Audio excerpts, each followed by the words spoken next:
La palabra que nos hizo pequeños. Bienvenidos a la tesis del hombre gris. Las verdades en la cabeza de los ignorantes se transforman en algo relativo. Hay frases que nacieron para liberar, pero fueron usadas para encadenar. Palabras que alguna vez elevaron el espíritu humano y con el paso del tiempo se convirtieron en instrumentos de control, en doctrinas que repiten sin comprender, en rezos vacíos que suenan fuerte, pero ya no tocan el alma. El hombre gris no viene a negar a Dios, ni a los libros que lo mencionan. Solo observa, desde la distancia, cómo el mensaje que alguna vez fue luz terminó volviéndose sombra en manos de quienes lo manipularon. Porque si la palabra divina realmente nos hubiera transformado, ¿por qué seguimos caminando entre el miedo, la culpa y la violencia? ¿Por qué tantos repiten versículos de amor, mientras actúan con el odio de siempre? No es Dios el que falló, no es el mensaje el que perdió su esencia.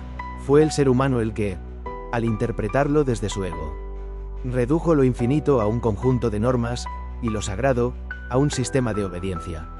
La palabra que debía hacernos grandes, nos hizo pequeños. Nos hizo sentir indignos de lo que somos, dependientes de una aprobación celestial. Que nunca se trató de merecer, sino de recordar.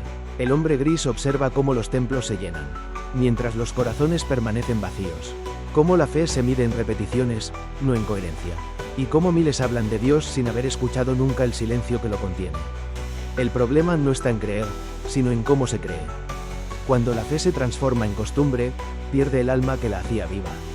Y cuando la palabra sagrada se convierte en dogma, el pensamiento deja de ser libre, y la verdad pasa a ser una propiedad privada. Por eso, el hombre gris no vino a discutir teologías ni doctrinas. Vino a recordar algo más simple, que ninguna palabra, por más sagrada que sea, puede reemplazar la experiencia directa de la conciencia. Porque la verdad, si es verdad, no necesita ser defendida, solo vivida. El hombre gris no culpa a los libros, ni a los templos, ni a los nombres que cada cultura eligió para nombrar a Dios.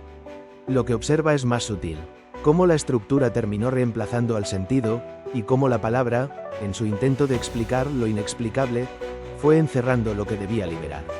Lo divino fue convertido en una institución, en un código moral, en un negocio que promete redención, a cambio de obediencia. Y así, lo que alguna vez fue una conexión viva, una experiencia interior, se transformó en un contrato social, en una rutina para calmar el miedo a pensar por uno mismo. El hombre gris camina entre los altares y escucha las voces que rezan, pero detrás de cada súplica percibe lo mismo. El miedo a estar solo, el miedo a no ser escuchado si no se repite la frase correcta, si no se cumple el ritual, si no se encaja en la forma establecida. La palabra que debía ser un puente, se convirtió en frontera. Y entre tanto discurso sobre el amor, nadie se pregunta por qué seguimos necesitándolo tanto. El hombre gris entiende que el problema no es la fe, sino el modo en que fue administrada. Porque cuando la fe se convierte en sistema, se apaga su fuego. Y donde antes ardía la búsqueda interior, solo queda el humo de las interpretaciones. Sin embargo, algo permanece intacto. Una chispa incorruptible, una voz que no pertenece a ningún libro, que no habla en templos, ni promete salvación. Es la voz que todos escuchan en el silencio, la que no pide fe, sino presencia. Esa chispa es lo que el hombre gris llama la conciencia original. Es lo que estaba antes de las palabras y lo que seguirá existiendo cuando todas las palabras se apaguen. Esa conciencia no pertenece a ninguna religión, porque es anterior a todas. Es la respiración que sucede antes del pensamiento, la mirada que observa sin juzgar, la certeza que no necesita prueba. El hombre gris se detiene ante esa idea, no para adorarse a sí mismo, sino para recordar que dentro de cada ser humano hay algo que ni las doctrinas, ni las guerras, ni los siglos pudieron destruir. Y en ese reconocimiento, se abre un espacio nuevo, uno donde Dios deja de ser una figura externa y vuelve a ser lo que siempre fue. La vida misma manifestándose en cada respiración. El hombre gris mira al cielo y no ve a un juez, ni a un salvador, ni a un padre que reparte bendiciones. Ve un reflejo, una inmensidad que responde sin palabras, del mismo modo que el mar responde al que se atreve a mirarlo sin miedo. Hace tiempo comprendió que la oración no es un rezo, ni una lista de pedidos. Es una conversación sin palabras con la existencia, una rendición silenciosa ante lo que ya es. El verdadero orar no se hace de rodillas, se hace despierto. con los ojos abiertos y el alma presente. Cuando la mente se calla y el corazón deja de reclamar, ahí ocurre la única comunión posible. El hombre gris sabe que en el silencio se encuentran todas las respuestas, porque el silencio no engaña, no promete, no traduce. Solo muestra. Las religiones construyeron templos de piedra, pero el único altar real sigue estando dentro. Y quien aprende a escucharlo, descubre que no necesita pedir perdón. Por haber sido humano, porque la vida nunca castigó la experiencia, solo la inconsciencia. El problema no es que nos hayamos alejado de Dios, piensa el hombre gris, sino que lo encerramos en una palabra. La palabra fue necesaria cuando no sabíamos escuchar. Pero hoy, en tiempos donde todo puede ser nombrado, lo sagrado se oculta justamente en lo que ya no se puede decir. Por eso, quien quiera encontrarse con lo divino, deberá soltar los manuales y mirar su propia respiración. Deberá aprender a ver en lo cotidiano, lo que antes buscaba en el milagro. Cada gesto de bondad, cada acto de conciencia, cada instante de silencio genuino. Es una oración que no necesita testigos, porque Dios, si existe, no está mirando desde arriba, sino desde adentro. El hombre gris no reniega de los templos, solo recuerda que la fe real no tiene paredes.